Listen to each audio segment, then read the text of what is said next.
Hey, what is up guys, it's Casual here and welcome to my patch 36 stream summary, overview, analysis, whatever you want to call it. But in this, if you missed the stream, I'll just talk about it and talk about my opinions and just sort of mention everything which Lord Snave talked about, or Terry Evans. Alright, so I got about 6 pages of notes. Yes, I know it's a lot, but you can hear the paper rustling around right there.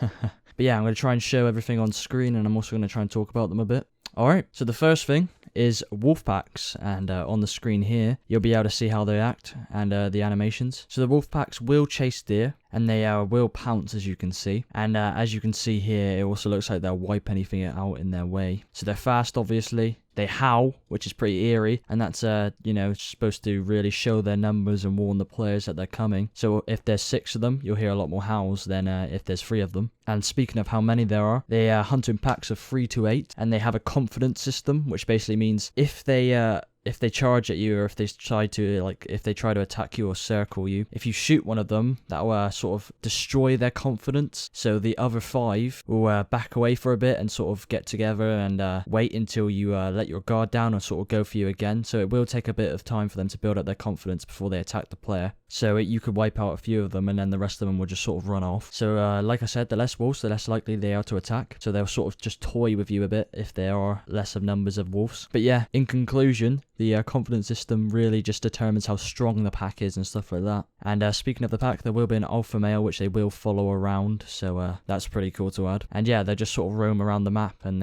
they'll mostly be out in the woods, but they could end up in cities because they just sort of roam. But yeah, they will fight mutants. They won't on purposely fight mutants, but they will do it on some occasions. So they will also communicate with each other while attacking a player. They'll sort of have a little game plan, they'll distract you and stuff like that. So it's all really cool, and that's because of the Kafira AI, which makes that possible. But yeah, that quite sums it up for the AI and the wolves right there.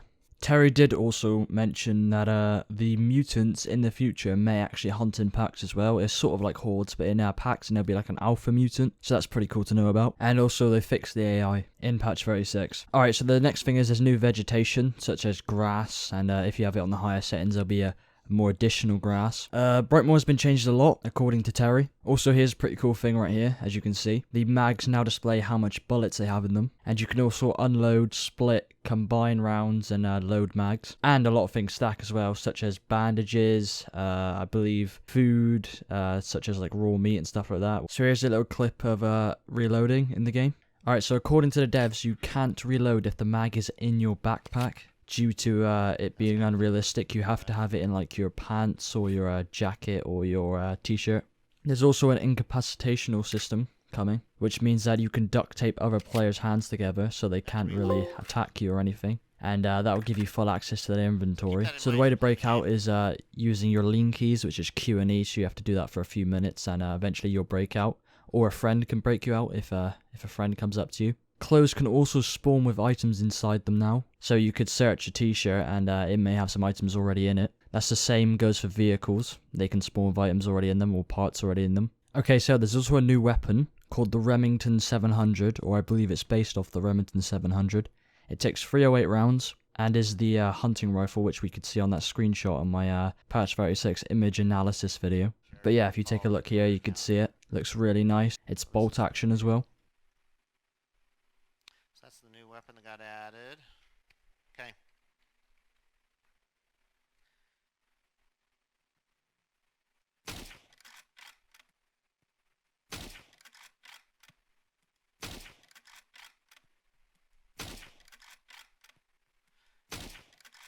And the editor doesn't have all the reverbs and zones. So another thing that they're adding is going to be a campfire. And you'll be able to cook raw wolf and deer meat, which is apparently very good for nourishment. It'll give you 25% plus on your hunger level. So here we can see the campfire in action.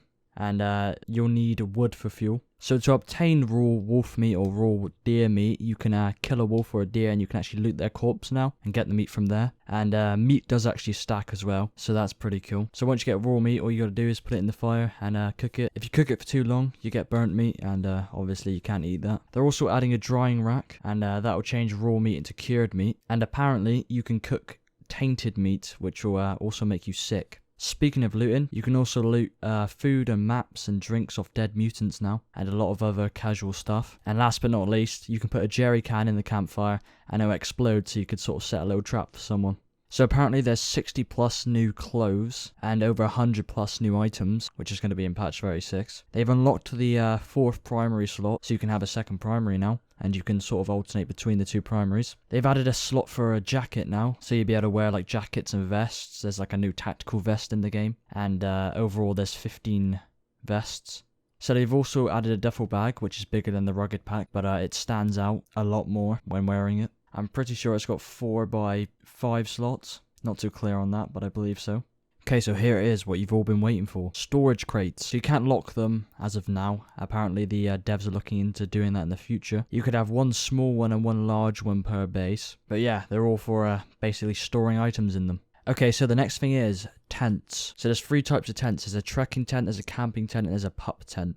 So how tents are going to work, tents are actually going to spawn around the map randomly. They're going to be already pre-set up. So what you can then do with them is you can pack them up and move them around. There's going to be a limit to how many is on the server, which is unfortunate. So to pack them up, the inventory actually has to be empty, so you can't pack them up with stuff in them. So tents aren't owned by anyone, so you could actually break into someone's base and pack their tent up, and yeah, because they don't own it, they can't really do anything. And they can only be placed on terrain, so you can't actually place them on wooden base parts or on roads and stuff like that, and enemy bases. But yeah, they look really nice. A lot of details gone into them. They're a great way to store your items. So I just want to add, the small crate does not need a guide, but the large crate does need a guide to be able to craft it and place it. So that's something to keep in mind. And the guide is also not rare. Okay, so buses will hold up to 29 people, including the driver, and you can't stand up in the bus because it will actually kill you. So as you can see in the video, the animations for the doors closing hasn't actually been implemented yet, so it does look kind of a bit weird, but you can see how bulky and slow the bus is.